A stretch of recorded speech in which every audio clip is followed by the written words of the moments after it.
Hello and welcome back to Sapling Tarot. My name is Imogen and today I'm going to be working my way through the Tarot Firsts tag that was devised by Logan over at relearned here on YouTube. If you've watched my last couple of videos, then some of this may well not be new information to you. I've had a list of tags that I wanted to do either as videos or as blogs for a while now, and I thought that I would do any ones that are related to beginnings or firsts first. So some of the questions might have a little bit of overlap, but they are all a little bit different, so please bear with me as we work our way through these questions. Prompt number 1 is your first encounter with tarot. I think for many people this is not the easiest thing to answer because it's a thing that has woven its way into popular culture for some time now. But the thing that really, or the moment that really stands out to me as my first proper encounter with tarot was when my next door neighbour at the time offered my mum a tarot reading, and my mum had a really great experience, and then I had a reading with our neighbour as well. I had 2 readings, kind of current situation, Celtic cross, and a past lives reading, which is something that I would love to delve back into now that I know a little bit more about it.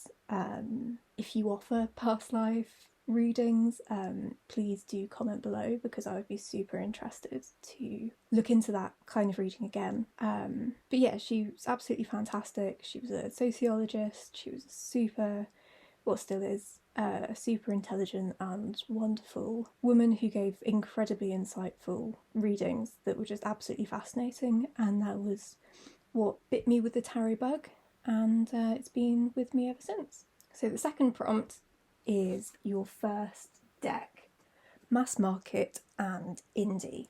My first mass market deck was the deck that was used in my first ever tarot reading. Again, if you've watched any of my previous videos, you will know about this deck, and it tickles me every time I mention it because I promised to myself that I wouldn't show it on the internet, and yet here we are. I think it's been in every single one of my videos so far, so that shows how much it means to me and how impactful this has been on my practice. So mass market deck comes in a hilarious kind of VHS style case that is very of its time.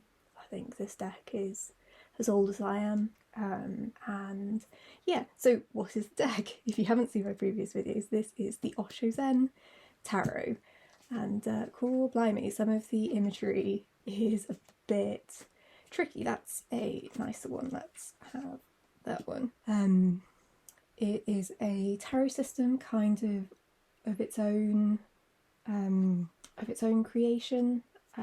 It's a little bit Rider-Waite-Smith inspired in the elemental side of things, but it is its own thing. It's based around the teachings of the scholar, religious leader, philosopher, who later became known as Osho, and yeah, but beyond that, outside of his teaching and him as a person, it's a really interesting deck. The book's really lovely. You can ignore any of the bits that are related to him and the things that are slightly more problematic in with our modern sensibilities. And yeah, so it's my first deck, the Osho Zen Tarot. Please don't judge how creased my reading cloth is. It's just come back from a market and was being used for readings and for bundling up my working tarot deck. So my first indie deck was the Big Gay Tarot by Poppy the Witch, and it is the epitome of indie. It is hand cut in a handmade box. The booklet is a folded up piece of paper, and I think it's fantastic. It's a little bit too big for my hands. You can probably see that. It's at full stretch. It's kind of, it's a fun mixture. It's a pippish, well, pip deck, kind of, mostly, It's not like fully illustrated. It follows kind of the Rider-Waite-Smith system, but also slightly is its own thing. It's very minimalist. It's very cool. I'm a big fan. I think I'd struggle to get rid of it despite not really reading with it all that often. This is my first indie deck. Now, my first tarot-inspired Kickstarter that I backed was actually a game called Koriko, which is a single-player RPG tarot-based game, which I'm still waiting for and I'm really excited for. I've actually never had the money to back a full kind of Kickstarter tarot deck. I was about to back the Fat Folks tarot, and then I read that Little Red Tarot here in the UK will be stocking it, and that will save me an awful lot on postage if I can buy it through them. So I'm absolutely buzzing for that to come out. I think it should be coming out this month, November 2023, and absolutely putting my money to one side to be able to get that if/when it becomes available. So it was on Kickstarter. I nearly tried to contribute to that, but had to save myself some money, and so I'm hoping that it'll be here soon. My first tarot tuber was Anna over at Astral Lady Tarot, and Logan, who devised this tag over at Lark and Legend. I really love both of their videos, both of their styles of video. They are very different content creators, but I think they both really embody what I love about the tarot tube community, which is just the kind of hunger for discussion and to really get into things and talk stuff out and to be unapologetically nerdy about whatever it is that you love. And yeah, big fan of both of them. They were the first tarot tube people I subscribed to, and I'm still subscribed to them. The first book I ever bought about tarot was this guy, which, I don't know, I've never seen anyone else mention it, but I imagine a lot of people have it or have had it. You know, it's no great shakes. It's basically a fleshed out little white book. That's my Blackwell's bookmark. What was I looking at? Queen of Wands. Love it. Taking that for today. It's massive font. It's got like a little bit of stuff about the history of the RWS deck, and it's basically an extended little white book. There's some stuff about predictive readings. There's some stuff about all sorts of little bits and bobs. I wouldn't necessarily recommend it. I'm probably not going to get rid of it because it feels like it goes with my Rider-Waite-Smith decks. So that was the first book. But the first book I would recommend that I have is Queering the Tarot by Cassandra Snow. And I've mentioned this before in a video, but I think it's brilliant. I think it's really helpful for contemporary modern people finding themselves in the stories in the tarot, because a lot of them feel quite in a particular place in history and quite outdated and kind of exist in a world that never really existed.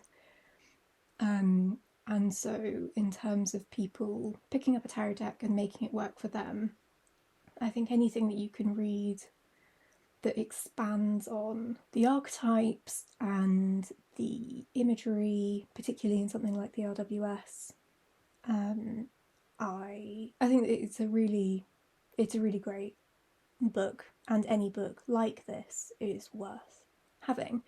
It also introduced me to Beth Maiden, who will come up not in the next prompt but in the one after. The 6th prompt is your first tarot podcast, and I, to my shame, don't think I have ever listened to a tarot podcast, so please give your recommendations in the comments below. I don't listen to a ton of podcasts. I'm quite famine or feast when it comes to listening to them. I have a few that I listen to every episode, but generally my life doesn't have allocated space for podcasts at the moment, but I would like to change that. And if you have any recommendations, please leave them below. Prop number 7 is First Tarot Course, which is where we come back to Beth Maiden, and I'm using this book as a placeholder for the alternative tarot course, which you can get through the Little Red Tarot website. It's a self-paced course, so you get access to the materials and then you work through them on your own. There's no assessments, there's no quizzes, there's no test. You can just go through it and then you can do what I did if you want, which is to go through it once kind of quickly and get a sense of what it's about, and then you can go through it again later in more detail, and then maybe you can go through it again a few years into your practice, and every time you do it you'll gain something different.